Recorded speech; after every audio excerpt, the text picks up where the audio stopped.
बिस्मिल्लाहिर्रहमानिर्रहीम, अस्सलामु अलैकुम। आप देख रहे हैं एहतसाब उसामा तैयब के साथ। नाज़रीन, आज पाकिस्तान का 89वां यौम आज़ादी बड़े ही आप कह लीजिए कि जोश जज्बे से मनाया जा रहा है, मिली जोश जज्बे से मनाया जा रहा है। हमने देखा कि लाहौर के अंदर, मुख्तलिफ़ शहरों के अंदर आतिशबाजी, उसके साथ साथ आवाम का एक कह लीजिए कि बहुत ज़्यादा तादाद में बाहर आना, इस दिन को जो है वो सेलिब्रेट करना, एक ज़िंदा कौम की निशानी के तौर पे हम इसको याद रखेंगे। आज के प्रोग्राम में हम बात करेंगे कि हमने इन 89 सालों के अंदर क्या पाया, क्या खोया, कहाँ खड़े हुए हैं। आज भी हम सिस्टम बदलने की बात करते हैं, आज भी हम इस बात पे मुत्तफिक नहीं है कि हमें 1 यूनिट होना चाहिए या हमें सूबे जो है वो ज़्यादा करने चाहिए, इंतज़ामी यूनिट्स बनाने चाहिए। इसके ऊपर हम बात करेंगे। आलमी सतह के ऊपर पाकिस्तान ने गुज़िश्ता चंद एक माह के अंदर हमने देखा कि बहुत अहम रोल प्ले किया और बड़ा पॉजिटिव एक इमेज पाकिस्तान का पूरी दुनिया के अंदर गया। राजा यासिर हमायूं साहब सीनियर सियासतदान हमारा साथ दे रहे हैं। राजा साहब, आपका बहुत शुक्रिया, आपने वक्त दिया। ब्रिगेडियर फ़ारूक हमीद साहब सीनियर एनालिस्ट हमारा साथ दे रहे हैं। ब्रिगेडियर साहब, आपका शुक्रिया। पाकिस्तान पीपल्स पार्टी से अब्दुल्ला चिटान साहब हमें ज्वाइन किए हुए हैं। चिटान साहब, आपका शुक्रिया। राजा साहब, आपसे स्टार्ट करूंगा और जानना चाहूँगा, एक तो बहुत बहुत मुबारक हो, आज पाकिस्तान जो है वो 89 साल मुकम्मल हुए, अल्हम्दुलिल्लाह आज़ाद हुए। आज़ादी एक बहुत बड़ी नेमत है, इसमें कोई शक नहीं। हमारी जनरेशन तो इस बात को समझती है। हमने अपनी जो नई जनरेशन है, क्या उस तक ये पैगाम सही तरीके से पहुंचा पाए राजा साहब? बिस्मिल्लाहिर्रहमानिर्रहीम। आपको भी जी बहुत बहुत यौम आज़ादी मुबारक। देखें, हमारा जो पाकिस्तान जब बना तो जिस सिचुएशन में ये मुल्क वजूद में आया, तो बहुत सारे लोगों का ये ख्याल था कि शायद 2-3 साल भी ये एग्जिस्ट नहीं कर सकेगा। और बहुत सारे इंडियन पॉलिटिशियंस जो थे तो ये समझते थे कि शायद ये भीख मांगेंगे कि दोबारा हमें शामिल कर लो। लेकिन अल्लाह का फजल है कि आज पाकिस्तान एक ऐसे मकाम पर खड़ा है कि दुनिया की बड़ी ताकतें जो है वो पाकिस्तान को तमाम मामलात में कंसिडर करती हैं। इसका एक नाम है, एक अहमियत है। और हमने डिफेंस पॉइंट ऑफ व्यू से तो मैं समझता हूँ कि बहुत बड़ी कामयाबी हासिल की रिसेंट टाइम्स में भी। और जब से न्यूक्लियर वेपन्स बनाए हैं तो एक अहमियत है हमारे मुल्क की दुनिया में। सिर्फ मेरा ख्याल है जो सबसे बड़ा इशू है जो कि जब से ये मुल्क आज़ाद हुआ है तब से चल रहा है, वो माशी है। आपकी जो इकोनॉमिक सिचुएशन है वो हम एक आध दफ़ा टेक ऑफ करने की पोजीशन में आए भी, लेकिन मुख्तलिफ रीजंस की वजह से शायद हम वहाँ नहीं पहुँच सके जहाँ पे बहुत सारे और मुल्क जो हमारे साथ आज़ाद हुए थे वो पहुँच गए। तो मेरा ख्याल है कमी सिर्फ इस चीज़ की है। बाकी जो आपने इंट्रोडक्शन में बात की कि सिस्टम को ऐसे कर दें या वैसे कर दें, 1 यूनिट बनाएं या सूबे बनाएं या ज़्यादा बनाएं, ये गवर्नेंस के इशूज़ हैं। लेकिन जब आप फाइनेंशियली आपका मुल्क स्टेबल होता है तो बहुत सारे सिस्टम जो है वो चल जाते हैं। और जब आपको कॉम्प्रोमाइज़ करने पड़ते हैं अपने फाइनेंशियल इशू की वजह से, तो फिर कोई भी सिस्टम नहीं चलता। तो इसलिए मैं नहीं समझता कि पाकिस्तान जो है वो उसमें किसी किस्म की कमी है। अल्लाह के फजल से हम एक अच्छे मकाम पे खड़े हैं। सिर्फ यहाँ से इस चीज़ का इदराक ज़रूरी है कि अब हमारा, और वो ऑलरेडी है, मेरा ख्याल है हमारे जो सीरियस हल्के हैं उनको ये है कि हमने अपनी मईशत को ठीक करना है। और इंशाल्लाह जैसे ही हम वो अचीव करेंगे तो बहुत सारे प्रॉब्लम्स हमारे हल हो जाएंगे। बिल्कुल सही। डॉक्टर सलमान शाह साहब, हम आज पाकिस्तान के यौम आज़ादी के मौके पे गुफ्तगू कर रहे हैं। राजा साहब अभी कह रहे थे कि पोटेंशियल की बात भी हुई, सारी बातें हुई, और ख़ासकर मैशत जो है वो हमारा शुरू से एक चैलेंज रहा। तो क्यों इतने साल गुजरने के बावजूद आज भी हम मैशत को लेकर स्टेबिलिटी नहीं ला सके? देखिए, उसकी वजह ये है कि हमारे मुल्क का जो निज़ाम है वो बहुत एक ब्यूरोक्रेटिक निज़ाम है, और वो ऐसा निज़ाम है जो कि दुनिया में compete करने के काबिल नहीं है। अब आप देखें कि इस वक्त पाकिस्तान की इकॉनमी का मसला ये है कि हमारी जो इंपोर्ट्स हैं वो हमारी एक्सपोर्ट्स से कम अज़ कम 30-40 अरब डॉलर ज़्यादा हैं। और वो जो ज़्यादा होती हैं तो उसको आपको रेमिटेंसेस से कुछ पूरा होता है, बाकी आप कर्ज़ों लेके काम करते हैं। तो कर्ज़े जब आप लेते हैं तो आपकी आज़ादी जो है वो फाइनेंशियल एक सॉवरेनिटी जो है वो ख़त्म हो जाती है। सो आई थिंक कि ये निज़ाम जो है ये अंग्रेज़ों से हमने इनहेरिट किया, लेकिन उसके बाद हमने उसकी ब्यूरोक्रेसी को कम करने की बजाय और ज़्यादा किया। हमने अवाम को एम्पावर करने की बजाय उनको ब्यूरोक्रेसी के नीचे लगा दिया, और सब लाइन लगा के कोई ना कोई मसला मसाइल लेके یہاں وہ کچہریوں میں ہوتے ہیں، یہاں وہ پھر پولیس تھانوں میں ہوتے ہیں، یہاں پھر ڈی سی صاحب اے سی صاحب ان کے سامنے پیش ہو رہے ہوتے ہیں. تو پاکستان کی اکانومی کو اگر آپ آج جائزہ لیں تو آدھے سے زیادہ تقریباً آبادی جو ہے وہ شدید غربت میں پھنسی ہوئی ہے. 40% بچے جو ہیں وہ سٹنٹڈ ہیں، ان کو خوراک پوری نہیں مل رہی. 25 ملین کے قریب جو ہیں وہ اسکول میں نہیں جا رہے، اور جو اسکولوں کا انتظام ہے وہ انٹرنیشنلی بہت ہی پیچھے رہ چکا ہے، اور اس میں وہ جدت نہیں ہے، وہ نالج نہیں ہے جو ہونی چاہیے. صحت کے معاملے میں بھی یہی حال ہے کہ صحت کی جو فیسلٹیز ہیں وہ آپ کے پاس نہیں ہیں. پھر آپ کے ملک میں اس وقت کم از کم پچھلے 15 سال سے انویسٹمنٹ نہیں ہو رہی. جو بھی انویسٹمنٹ تھی وہ اس سے پہلے ہوئی، اس کے بعد انویسٹمنٹ نہیں ہوئی، اور آپ کا کیپٹل جو ہے وہ اب ایروڈ ہو چکا ہے.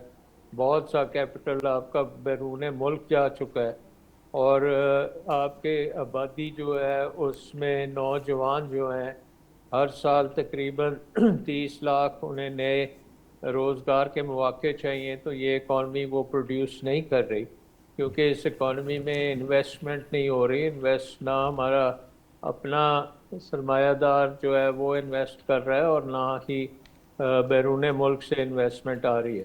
سو آئی تھنک بڑے شدید پرابلمز ہیں، اور یہ بالکل صحیح ایک ڈائگنوسس آیا پچھلے دنوں میں کہ نظام جو ہے وہ کلیپس کر چکا ہے، اور اس کو اب تبدیل کرنے کا وقت ہے.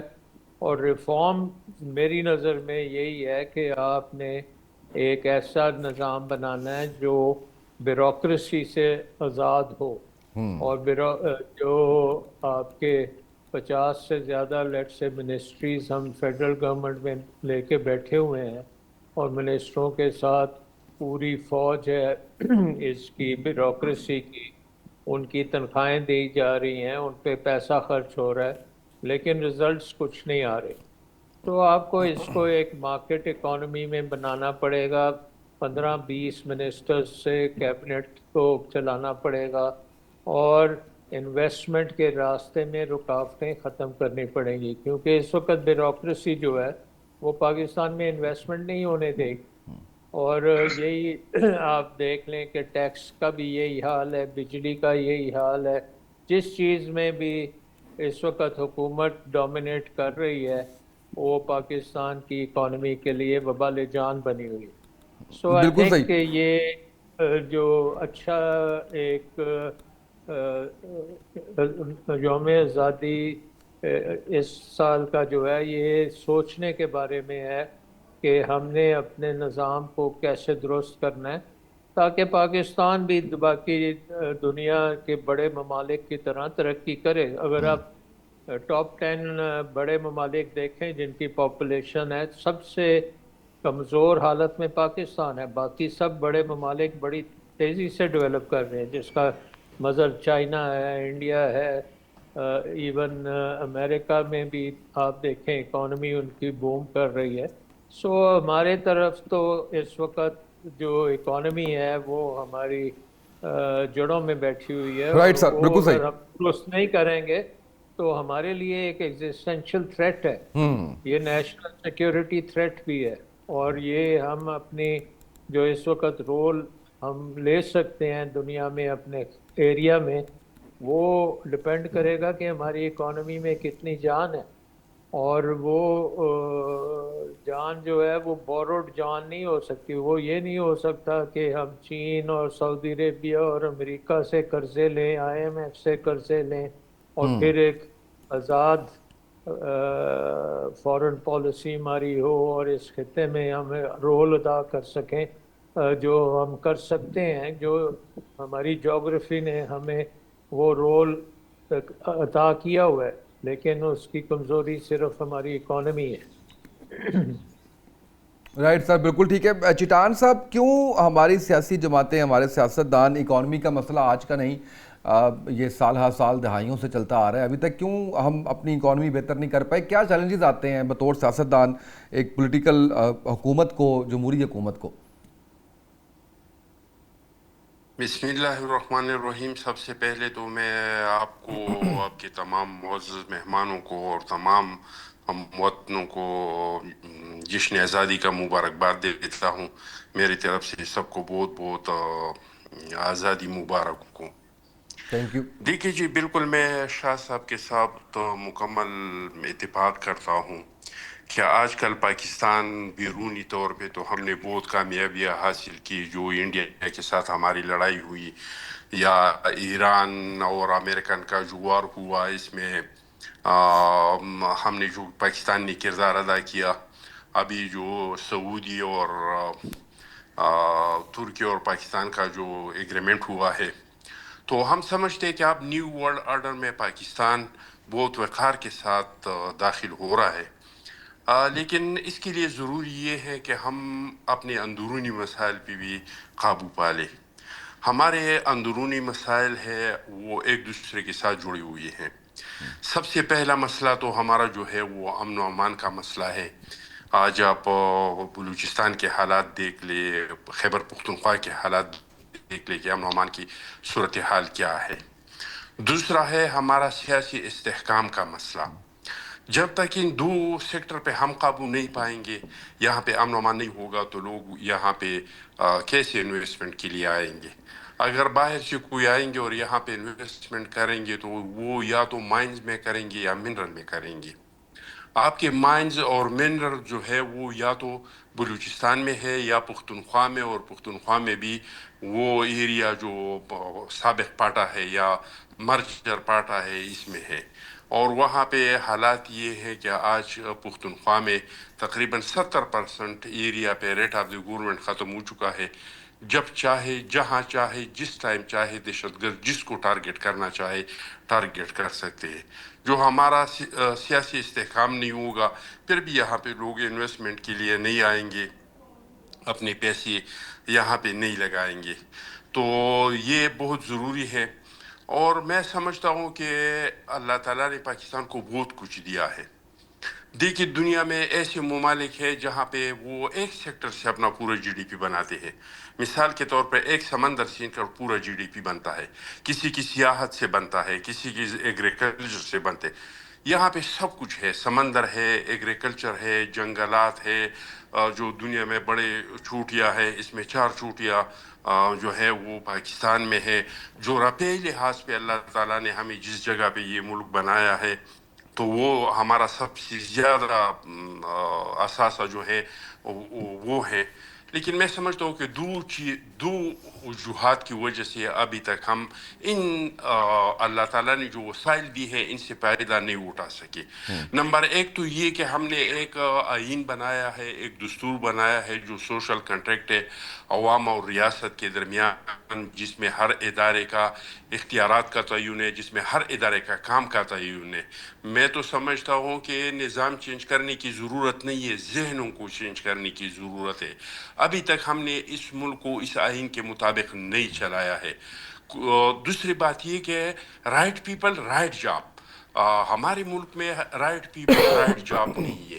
آپ گوگل کر کے یا آپ ابھی آپ دیکھ لیں کہ آپ کے پاکستان کے جو ادارے ہیں ان کے سربراہان آپ نے کن لوگوں کو بٹھایا ہے. کیا آپ نے اس لیے ان لوگوں کو بٹھایا ہے کہ یہ بہتر طریقے سے یہ ادارے چلا سکتے ہیں؟ آپ کو پتہ چل جائے گا کہ اس میں زیادہ تر ریٹائرڈ لوگ ہیں جو ایک ادارے سے ریٹائرڈ ہو کے اور پھر اس کو کسی ادارے کے اوپر بٹھاتے ہیں کہ چلو آپ کو موقع دیتے ہیں، آپ پیسے کمائے، باہر کی دنیا میں زمینیں خریدیے، اپنے بچوں کو، اپنے آپ کو باہر دنیا میں سیٹ کرے.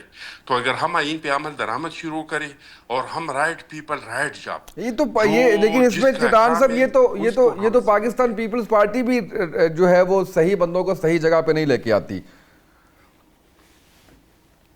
سب کا دیکھیں، اگر آپ کو یاد ہوگا 2008 میں جو ہماری حکومت تھے، ہم نے ریٹائرڈ لوگوں پہ پابندی لگائی تھی کہ ایک جگہ سے کوئی بندہ ریٹائرڈ ہو کہ وہ دوسرے ادارے میں نہیں لگ سکتا ہے. ہم نے کوشش کیا تھا کہ ہم رائٹ پیپل رائٹ جاب کرے.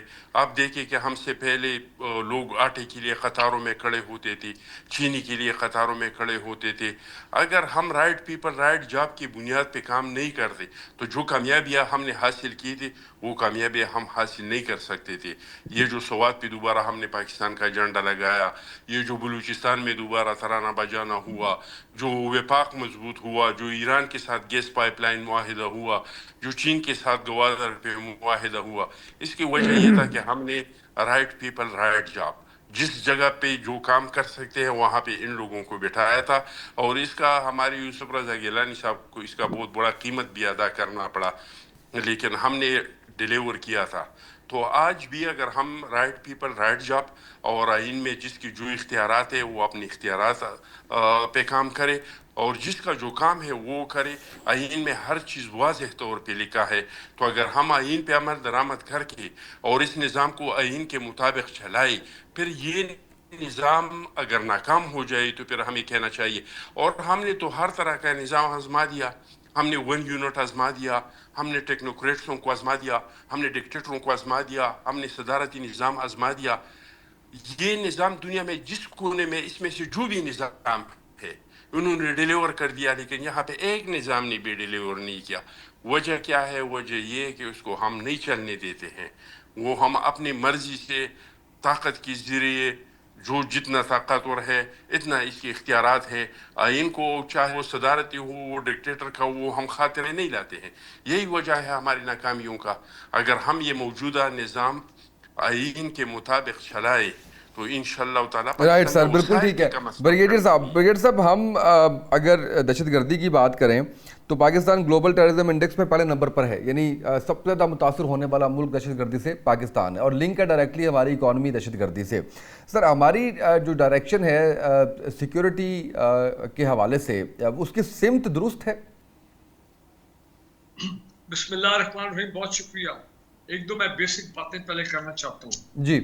علامہ اقبال کا خواب, قائد اعظم کا ویژن پاکستان کے بارے میں جب انہوں نے پاکستان سوچا تھا اور بنایا تھا, وہ یہ تھا کہ Pakistan will be Islamic democratic welfare state. میں سمجھتا ہوں کہ ہم قائد اعظم کے آئیڈیلز کے مطابق پاکستان کو اس طرف نہیں لے جا سکے. اور ایک بڑی وجہ یہ ہے کہ پاکستان کے عوام نے تو بڑی ریزیلینس شو کی, بڑی قربانیاں دی پچھلے 70-80 سالوں میں. لیکن میں سمجھتا ہوں پاکستان کو اور پاکستان کے عوام کو اگر فیل کیا گیا ہے یا اس لیول پہ لایا گیا کہ 40 سے زیادہ % اس وقت پاکستان میں غربت ہے ویسٹرن سٹینڈرڈز کے مطابق, تو اس کا بلیم پاکستان کی لیڈرشپ پہ جاتا ہے all along in the last 80 years. یہ یاد رکھیں, یہ تو پاکستان کے عوام کی قربانی, سیکریفائسز اور ریزیلینس ہے, اور شہداء کی قربانی ہے کہ آج خدا کی قسم پاکستان زندہ ہے. اگر پاکستان کی یہ عوام ہر دور میں انہوں نے قربانی دی, ہر دور میں. کل میں خبر پڑھ رہا تھا کہ جناب یہ لیوی کے چکر میں, پیٹرولیم لیوی کے چکر میں 1.7 کھرب روپیہ جو ہے وہ اکٹھا کیا گیا. تو دوسرا مسئلہ یہاں کیا ہے, لیڈرشپ کیوں فیل ہوئی ہے؟ کیونکہ پاکستان میں ہم نے احتساب کا عمل کبھی چلنے ہی نہیں دی.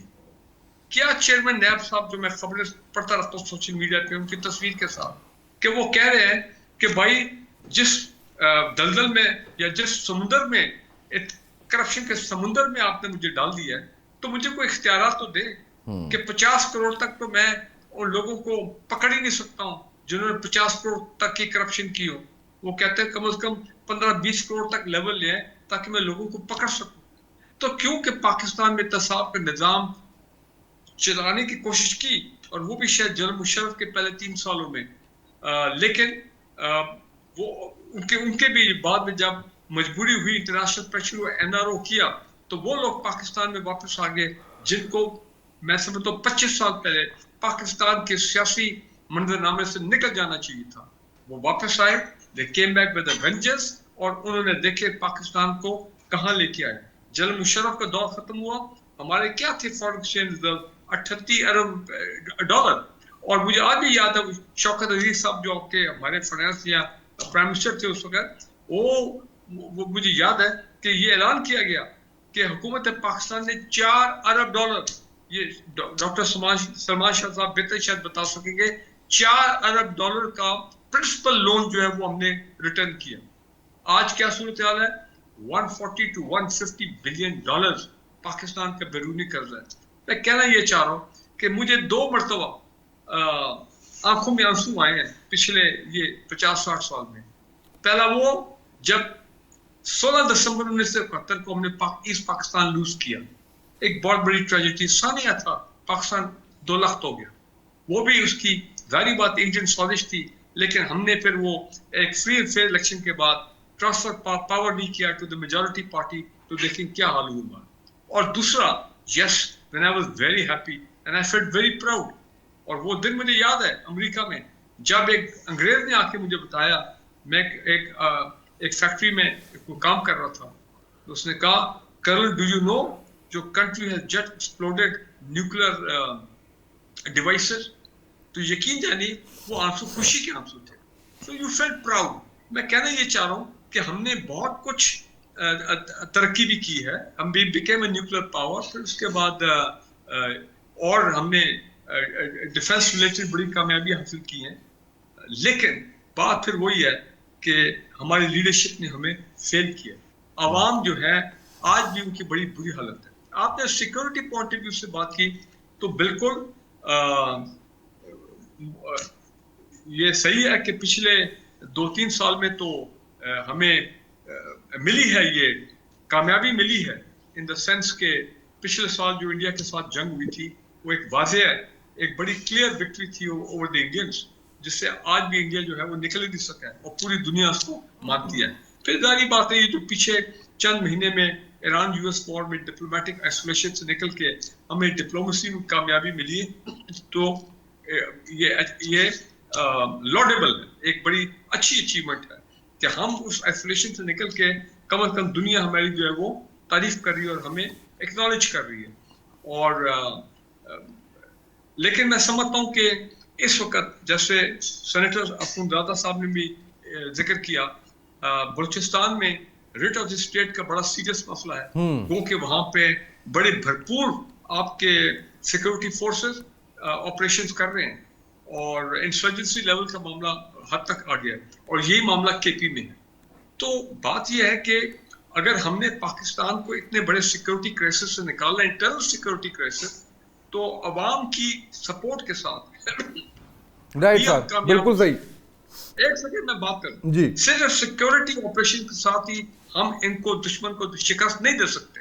वो जरूरी है, वो करना है सिक्योरिटी ऑपरेशन, क्योंकि इंसर्जेंट्स को आपने ज्यादा ताकत आप से उनको शिकस्त देंगे तो तब आपके पास जो बार्गेनिंग पावर है, नेगोशिएटिंग पावर है, ये जो भी आप उसको कहें, वो बहुत ज्यादा है, ठीक है। लेकिन भारत अभी तक वहां पे आप देख लें कि मैं चाहता हूं, हम सब चाहते हैं कि बलूचिस्तान के अवाम, केपी के अवाम वो निकलें और फुल सपोर्ट करें इन तमाम ऑपरेशन को। फिर इंडिया वाले मामला, अफगानिस्तान के साथ मामला, तो मैं समझता हूँ बड़ा भरपूर एक सूरत हाल गालिबन गंभीर है, लेकिन हमें होपलेस नहीं होना चाहिए, बिकॉज बात वही है कि अवाम जो है वो तो हर मैदान में कुर्बानी देने को तैयार है, ठीक है ना जी, in support of the armed forces, लेकिन हमारी लीडरशिप का काम है वो फेल हो रहे हैं। भाई आपने अवाम का दिल जीतना है, आपने अपनी वो जो पर्क्स एंड प्रिविलेजेस उनको जरा साइड पे करें, उनको थोड़ा कम करें। ये ऑस्टेरिटी लेके आए, शादी लेके आए, ये लाखों रुपए लोगों की हर लेवल शोबों में तनख्वाहें बढ़ी जा रहे हैं, गुर्बत में जो है वो इजाफा होता जा रहा है। बहुत कुछ करने वाला है। एक मैं जुमला कहूंगा, पाकिस्तान को क्या चाहिए?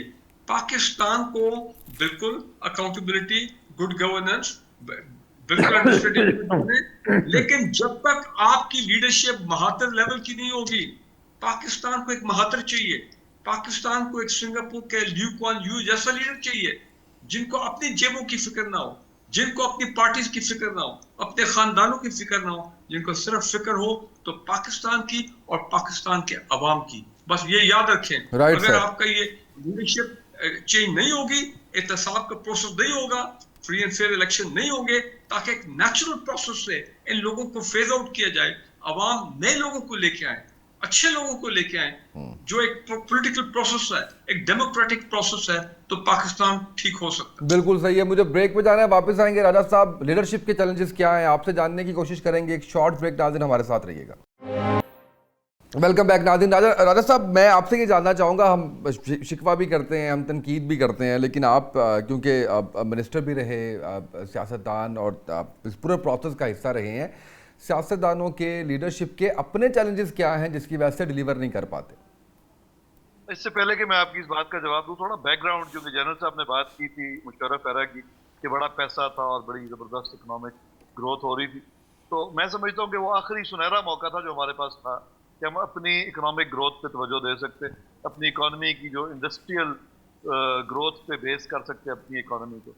उसके बरक्स मुशर्रफ दौर में हमने किया ये कि कंज्यूमरिज्म पे और कंज्यूमर ड्रिवन इकॉनमी बना दिया पाकिस्तान को शौकत अजीज साहब ने, और उसके बाद से तो एक डाउनवर्ड हम इकॉनमी लगातार मुसलसल गिरावट का शिकार है।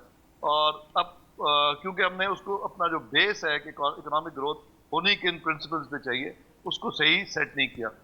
अब जो उसके बाद से जो पॉलिटिकल पार्टीज हैं और जो लीडरशिप के प्रॉब्लम्स हैं वो ये हैं कि आपका जो भी गवर्नमेंट में पार्टी आती है उसमें वो आमतौर पर अपने नेक्स्ट इलेक्शन का सोच रही होती है। वो अपने प्रोजेक्ट्स जो बनाती है वो लोगों को अपीज करने के लिए ऐसे प्रोजेक्ट्स बनाती है जिसका वो समझते हैं कि शायद नेक्स्ट इलेक्शन में हमें नतीजा मिल जाएगा।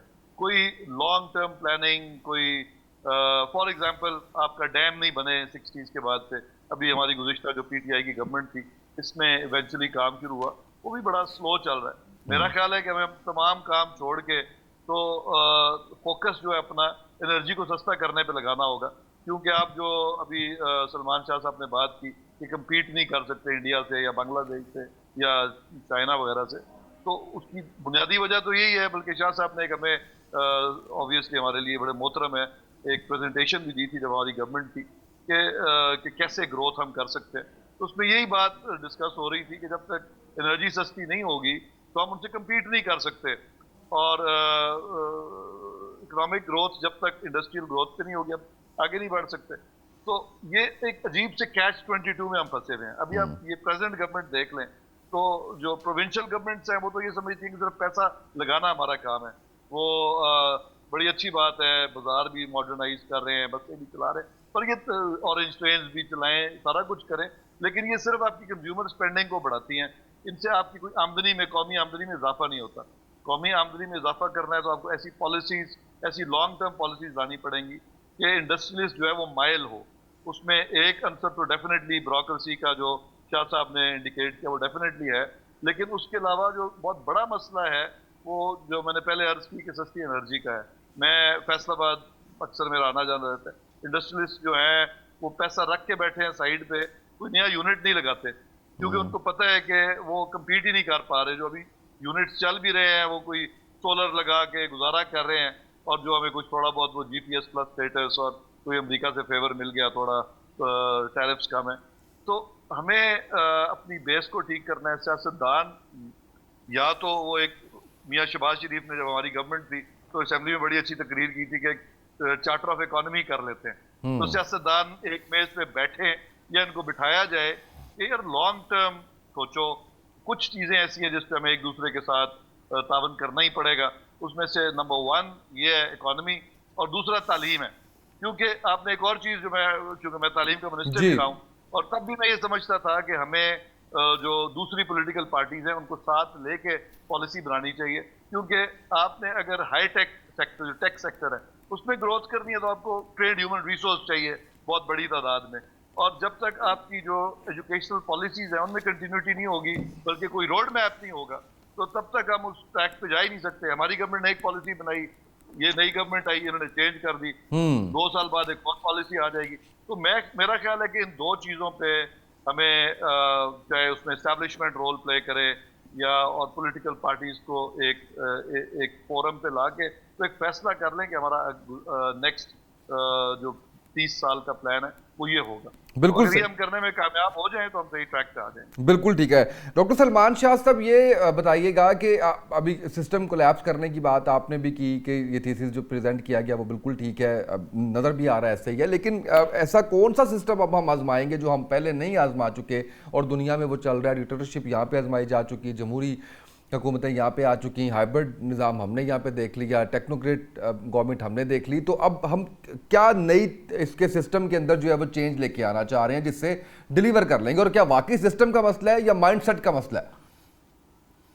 دیکھیں جیسے میں نے کہا کہ یہ ہمارا سسٹم یہ ہے, یہ بیوروکریسی کے سر پہ چلتا ہے.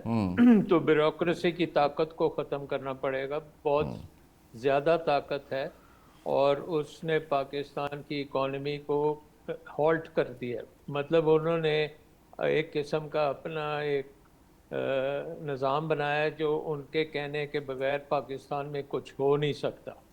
سو اس نظام کو آپ کو رول بیک کرنا پڑے گا, اور اس میں یہ جو سسٹم کا مطلب ہے, ایک تو یہ ہے کہ آپ کی جو منسٹریز ہیں, امریکہ میں میرا حال 14 سے زیادہ نہیں ہے, یہاں 50 ہیں, پروونشل گورنمنٹ بھی 50 منسٹریز لے کے بیٹھی ہے.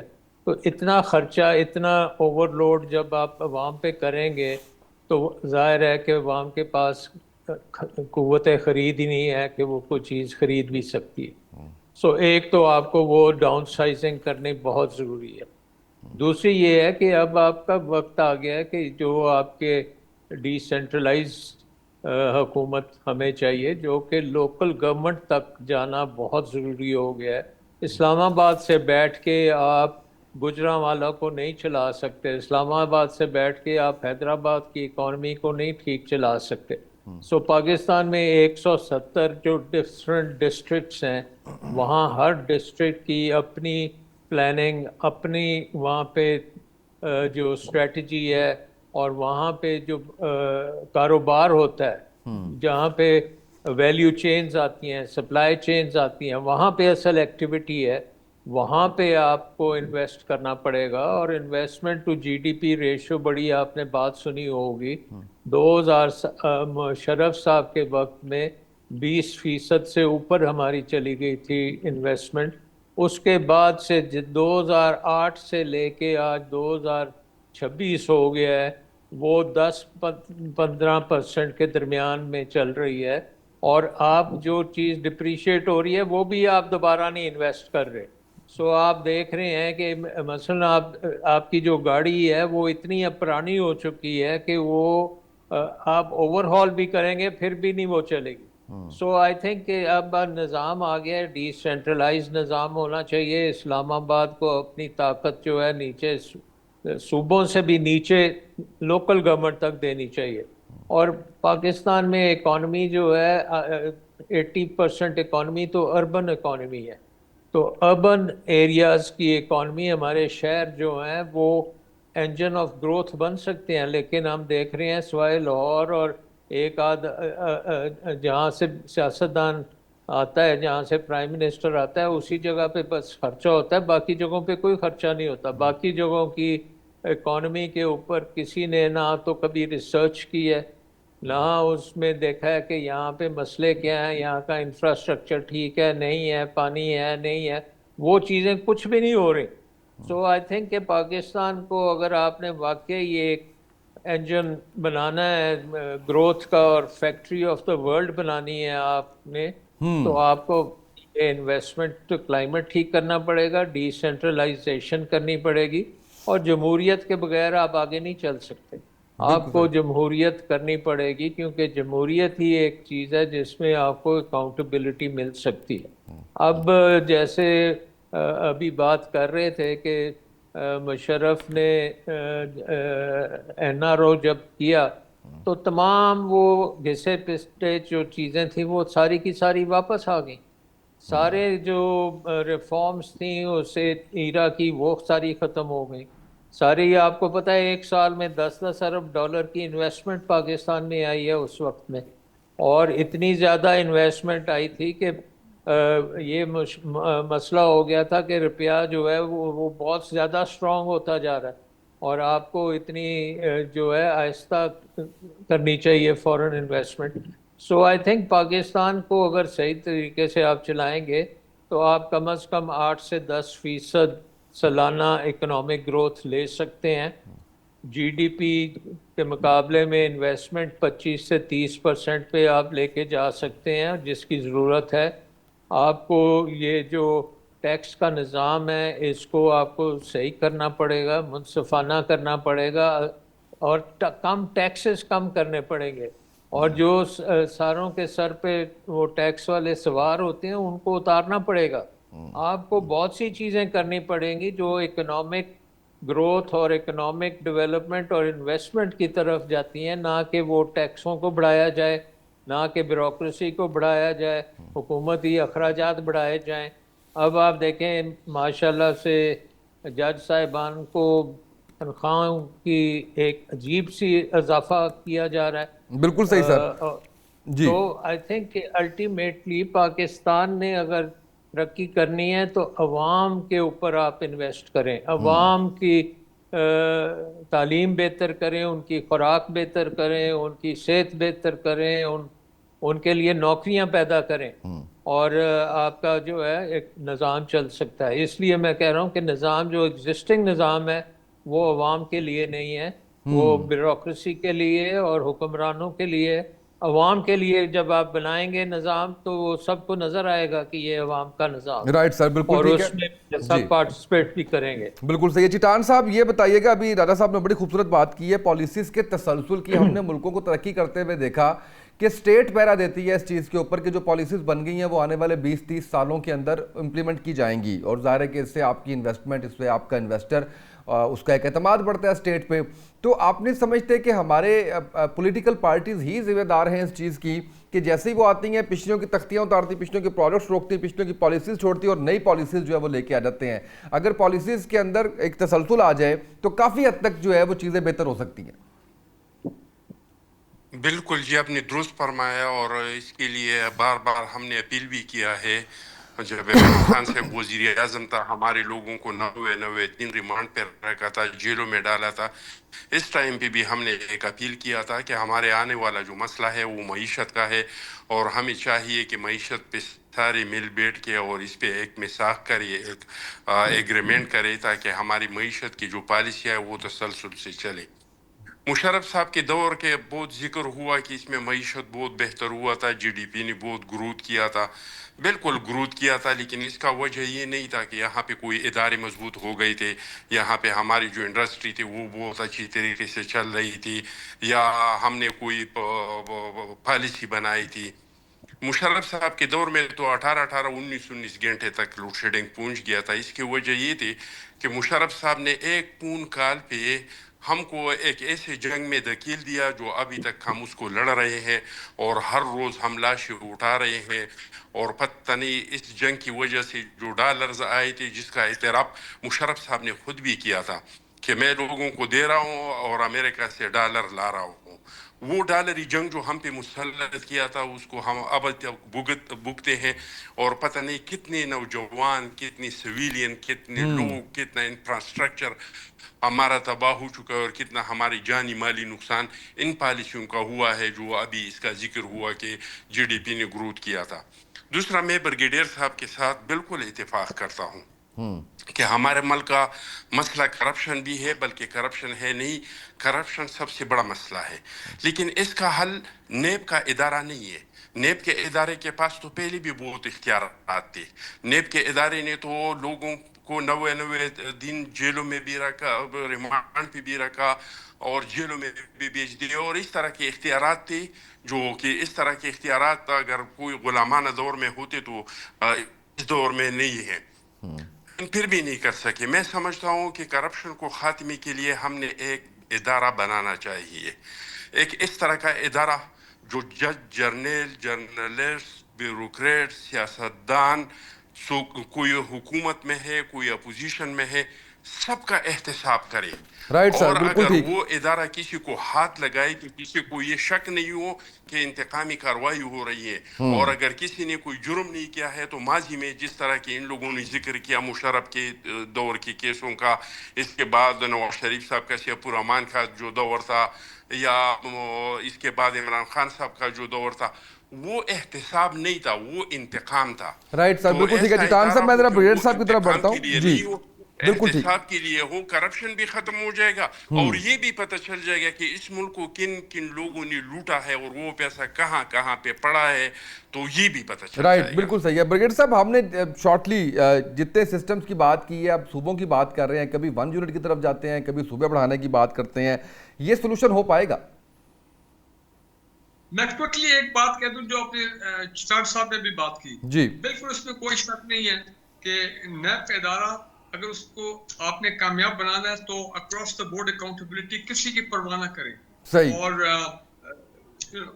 उसके बाद उनकी कन्विक्शन हो और वगैरह, पैसा रिकवर हो, जितना लुटा हो पैसा, ये बिल्कुल सही फरमा रहे हैं। लेकिन एक चीज मैं ये कहूंगा कि जनरल मुशर्रफ के दौर में पहली मरतबा पाकिस्तान में एक प्रॉपर एक मनसूबा के तहत डेवोल्यूशन प्लान बना था, लोकल इलेक्शन हुए, लोकल गवर्नमेंट बनी, लोकल बॉडीज वगैरह तमाम, वो अलग वो उस वक्त मैं नैब में था, मुझे याद है, लेकिन उनका अकाउंटेबिलिटी मैकेनिज्म स्ट्रॉन्ग नहीं था, तो वहां पे भी करप्शन जो है वो मामला शुरू हो गए। तो ये लेकिन बाद में जब वो जनरल मुशर्रफ का दौर खत्म हुआ तो फिर इन्हीं पॉलिटिकल पार्टी ने जब वापस आए तो उन्होंने रोल बैक कर दिया डेवोल्यूशन प्लान को। आज तक हम ऐसी दाएं बाएं जो है वो फिर रहे हैं। और ये बात भी दुरुस्त है कि देखें, मैं एक बात कहना चाह रहा हूँ, अगर अभी हाल ही में ब्यूरोक्रेसी की बात हुई, मैं एक बड़े सीनियर एंकर का इंटरव्यू सुन रहा था, उन्होंने कहा कि जनाब पत्नी गालिबन पंजाब या किधर एक टॉप ब्यूरोक्रेट हैं जो पोर्चुगल में उनकी अरबों रुपए की प्रॉपर्टीज हैं, और वो और ब्यूरोक्रेट से अरबों रुपए लेके और उन्होंने ये स्कैम कर रहे हैं। तो मेरा मतलब ये है कि भाई कि ये ब्यूरोक्रेसी बिल्कुल सही बात है, उनको भी हमें पकड़ना चाहिए। बिल्कुल सही। अगर पाकिस्तान को कुछ शोबों ने यरगमाल बनाया है, अभी भी यरगमाल है। नंबर 1 ब्यूरोक्रेसी, नंबर 2 हमारी मरूसी सियासत, और नंबर 3 हमारा राइट सर, ब्यूरोक्रेसी और मरूसी सियासत। मुझे सर क्लोजिंग पे जाना है। बहुत शुक्रिया चारों मेहमानों का। आज के प्रोग्राम से इतना ही, इजाजत दीजिए, अल्लाह हाफिज।